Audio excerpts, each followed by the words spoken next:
Halo guys, oke, jadi mungkin kalian semua yang udah menonton film di bioskop, oke, dan di video kali ini kita bakal ngebahas saham-saham bioskop ya, dan ini seru banget, ini bakal seru banget ya, karena kalian suka nonton bioskop juga, gue juga suka ya, oke, dan sebelum itu disclaimer on, ini bukan ajakan menjual atau membeli suatu saham, untung rugi kalian tanggung sendiri, oke, gue bakal ngomong ini terus ya, jadi biar kalian sadar anjing ya, oke, gue nggak pernah ngepompong, nggak pernah nyuruh kalian ya anjing gitu loh, oke, ntar gue gas terus ya, oke.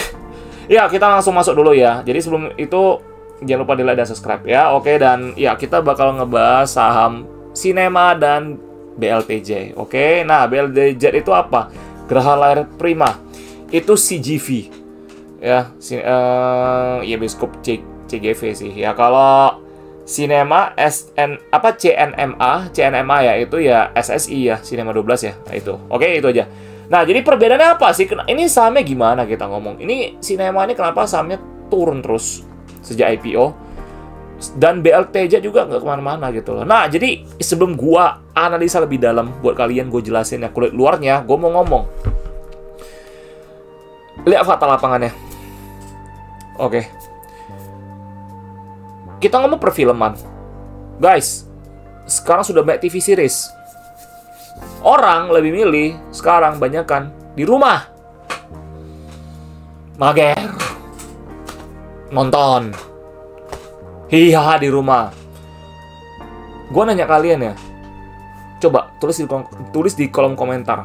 Sekarang berapa banyak orang sih udah malas pergi nonton di bioskop? Coba tulis. Zaman dulu sebelum Covid, iya. Laba bisa gede-gedean. Karena itu belum zaman trennya TV series. Semenjak Covid, TV series banyak dipompa. Bahkan film-film seperti Marvel, DC, atau drakor, bahkan drakor sekarang udah banyak banget. Lebih booming lagi sekarang drakor gitu. Drakor dari dulu memang udah ada TV seriesnya, drakor gitu kan, TV series. Cuma kan belakangan ini kan memang banyak banget penggemar K-drama itu sekarang udah makin banyak gitu loh. Dan di bioskop itu memang cuma film-film tertentu doang. Ya memang kalau orang pengen lihat ya orang nonton gitu loh. Dan coba gue nanya kalian, berapa banyak sih film-film bioskop dalam setahun? Berapa banyak yang kalian paling antusias? Mungkin 2-3 film aja. Lu bayangin kalau satu orang punya pikiran kayak kalian. Bayangkan berapa ratus juta orang yang pergi bioskop nonton seperti kalian juga pemikirannya. Ada alasan kenapa laba yang nge-stuck dan sahamnya nggak bisa naik, malah downtrend. Jadi bisnis bioskop ini memang sustain, cuman ya di situ-situ aja guys, malah lebih cenderung downtrend, gitu loh. Karena minat orang, terutama Gen Z gitu loh, udah masuk zaman Gen Z.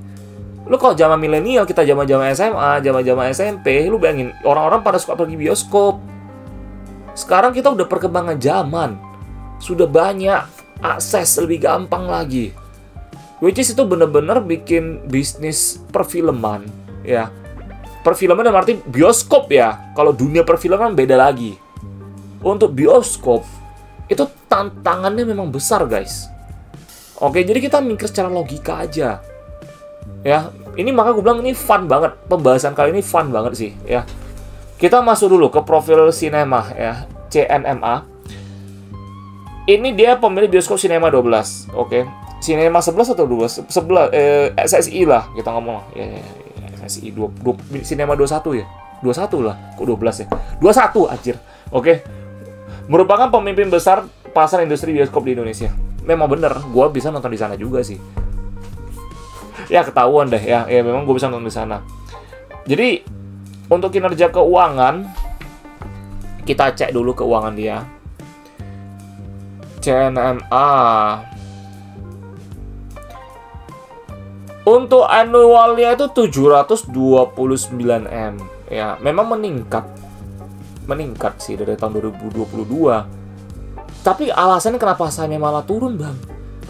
Pertama, IPO udah kemahalan, nama juga sama IPO. Yang kedua, ya balik lagi bisnis bioskop itu, karena mesti ngerti juga psikologisnya gitu. Bang, jadi kalau misalkan beli di sekarang gimana? Sabar, ntar gue kasih tahu. Tapi ingat disclaimer, ini gue cuma sharing buat kalian, jadi biar kalian ada ilmunya juga. Jadi biar kalian tahu ini sama, oh ini layak dibeli atau enggak, oke? Nah, kalau untuk analisa teknik, gue nggak teknikal. Ya, prospek bisnis lah. Kita ngomong prospek bisnis.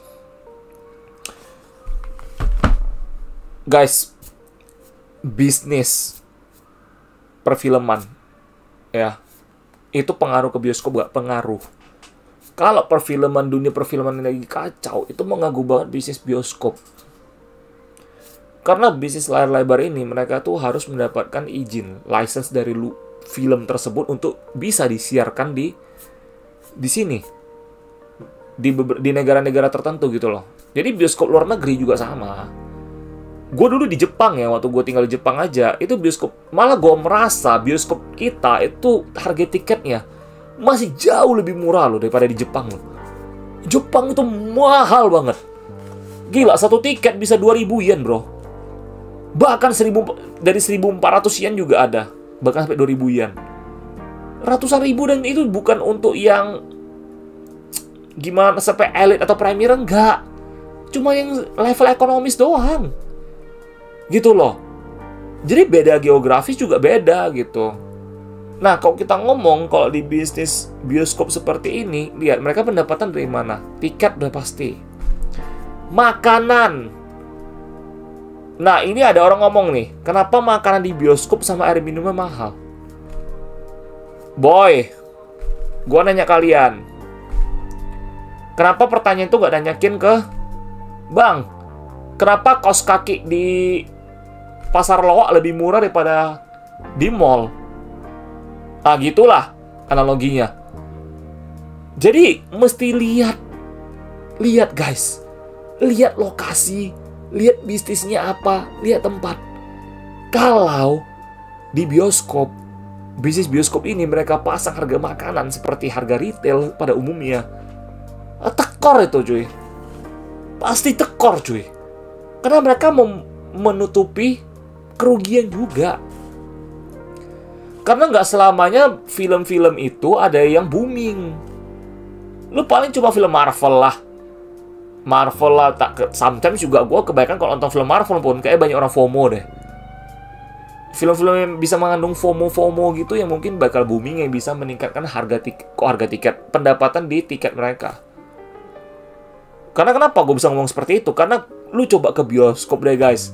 Berapa banyak orang sih yang udah siap nonton film Marvel langsung keluar? Nggak nunggu. DZ gitu loh. DC, mungkin film-film lain yang orang rasa ini bagus gitu loh. Nah, film-film itu kan nggak banyak. Yang seperti itu nggak banyak masalahnya kan.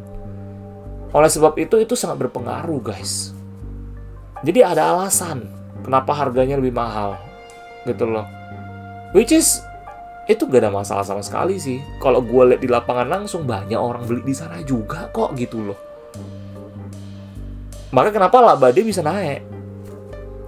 Laba dia bisa naik gitu. Cuma laba naik tapi sama turunkan karena dia baru IPO. Dan memang valuasi udah kemahalan. Sama memang kita ngomong faktor tren juga kan. Tren sekarang orang-orang udah pada nonton TV series bro. Gitu loh. Lu punya Amazon Prime, lu punya Disney Plus, lu punya Apple, banyak sama TV series, AMC, HBO, banyak cuy. Orang lebih milih untuk langganan itu sekarang, gitu loh. Karena orang tuh lebih suka di rumah sekarang, mager, jiwa mager orang itu lebih banyak sekarang, apalagi Gen Z cuy. Makanya gue bilang kalau yang nonton bioskop itu banyak kan kayak mungkin milenial, boomer ke atas lah kita ngomong lah. Kayak Gen Z bioskop. Gue kurang tahu juga ya. Coba tulis di kolom komentar. Kalau misalnya kalian yang sering nompak di bioskop gitu, apakah banyak Gen Z? Coba kalian cek ya. Gue nggak tahu juga sih gitu loh persentasenya berapa banyak. Cuma yang gue lihat, ya banyak kan kayak orang-orang dewasa sih. Gitu loh, bawa anak lah kadang lah, anak kecil, baby lah dan sebagainya. Gitu sih. Ya tapi nggak tahu lah ya, perkembangan zaman ya, milenial juga kadang bisa kayak emak-emak gitu nonton drama, K-pop lah, kayak drama di rumah, nonton drakor gitu. Itu pengaruh loh.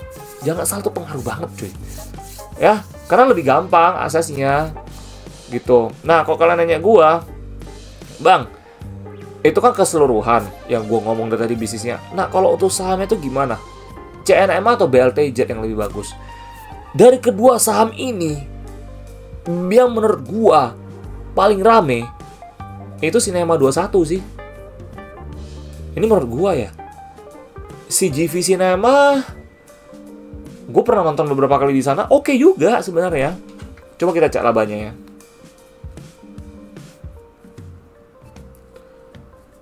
Cinema BLTJ.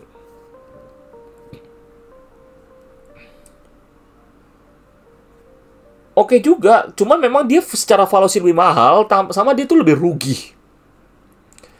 Dia ruginya lebih banyak daripada Cinema 21. Makanya kenapa gue bilang Cinema 21 lebih murah, lebih baik daripada BLTJ.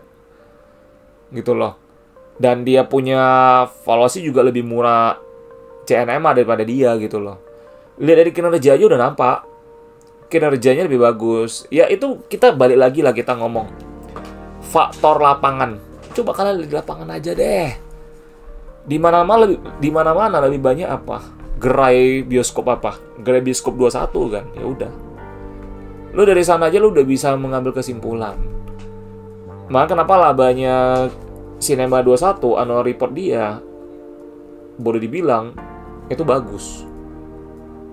Annual reportnya dia itu berhasil mencetak 729 M.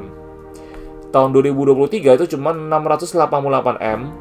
Dan 2002 itu cuma 460 M.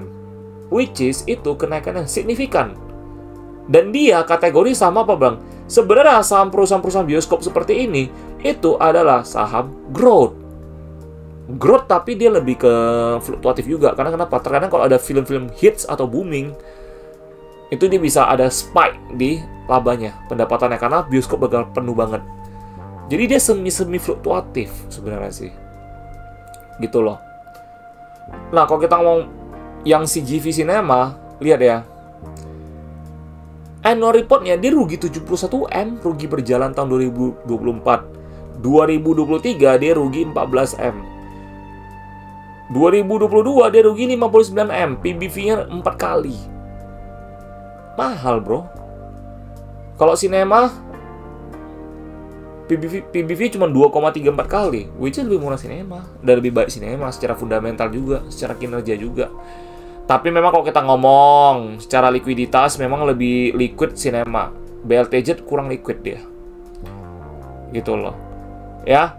Itu aja sih mau gue kasih tahu sih ya. Jadi kalau kita ngomong kekuatan dari masing-masing saham ini, kekuatan utamanya adalah mereka punya pangsa pasar sih.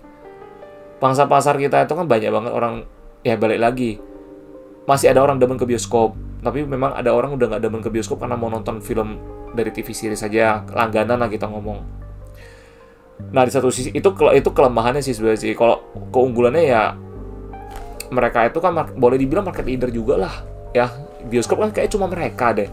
Paling yang baru-baru seperti Flix ya. Flix kayak gue kurang tahu juga. Jadi bisnis bioskop ini persaingannya makin ketat juga sih sebenarnya sih. Nah apakah CNMA ini bisa menjaga mereka punya sustainability? Itu aja sih. Ya, jadi kalau kelemahan itu kita ngomong dari ya ekonomi, terus mungkin pandemi, ya itu kelemahan juga. Terus mereka punya dari film lah, sisi film apa yang bakal rilis. Kalau tahun ini semua sampah semua filmnya ya sampah, ya gak ada profit kan. Otomatis tuh benar-benar mengganggu mereka punya profitabilitas gitu loh. Kalau banyak film bagus dari 10 yang mau rilis, misal contoh nih dalam setahun mau rilis 20 film. Dalam 20 film mungkin 17-nya bagus, 3-nya jelek, ya itu untung banget. Nah gitulah kira-kira kita ngomong. Itu jadi peluang itu ada. Gitu. Peluang dia bisa cetak laba gede itu ada. Tergantung film juga. Jadi kita tuh sangat terpaku sama dunia perfilman sebenarnya gitu loh. Ya guys, oke. Ya itu aja sih bisa gue bilang sih. Ya jadi kalau kalian mau nanya gue Bang lebih baik yang mana? Yang CNMA atau BLTJ? Kalau gue CNMA. CNMA lebih better. Secara fundamental lebih bagus, secara keuangan lebih bagus, dan laba dia juga lebih baik. Itu aja sih. Ya, proyeksi ke depannya gimana? Proyeksi gua kalau menurut gua, karena gua lihat sendiri, proyeksinya dia mungkin agak nge-stuck. Tapi nggak menutup kemungkinan dia bisa terbang. labanya. Makanya gue bilang agak random ya, manusia tuh random banget cuy, kita nggak bisa tebak. Kadang manusia tuh gampang bosen nonton TV series terus, mau ke bioskop lah gitu loh ya. Jadi ini benar-benar depends on human behavior kalau untuk saham-saham seperti ini ya. Semoga berbantu analisa ini, insight-nya buat kalian semua. Oke, jadi ya, so I will see you in the next video guys. Bye-bye. Semoga berbantu, dan disclaimer on ini bukan jika menjual atau membeli suatu saham, untung rugi kan tanggung sendiri. Oke, so bye-bye.